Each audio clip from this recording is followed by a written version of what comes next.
rek niupkeun sabagian roh kami ke Adam ditiup jadi rohan jadi naon hirup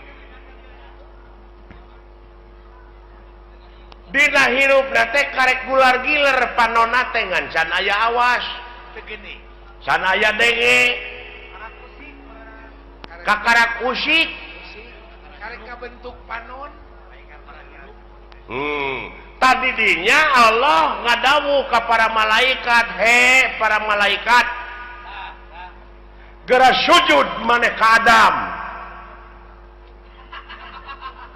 sarujud di antarana naon nu karasa ku sia da eta ngadengekeun teori wungkul barangna maca nyaho eta nu matak loba nu pasehat teh teu pagih barangna nya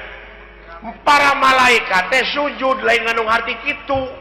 lain sujud si sakali deui loh sia ada nu ditah teh kecilakaeun waduh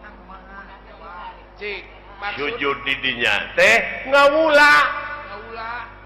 ka Adam di antarana awas nu awas denge nu ngadenge terus papai ka itu aya sabaraha juta sel dina wujud sia aya sabaraha ribu malaikat anu musik malikeun teh bukan anu ngaluarkeun angin anu ngenyot angin tapi aya nu teu sujud rasakeun ku sia naon rasakeun aya nu teu sujud naon salilana teh aya ngagubrakeun ka urang naon nafsu bisi teu pagih barangna ku sia ya Allah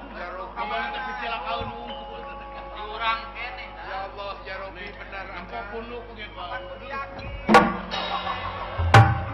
ai geus karasa manehna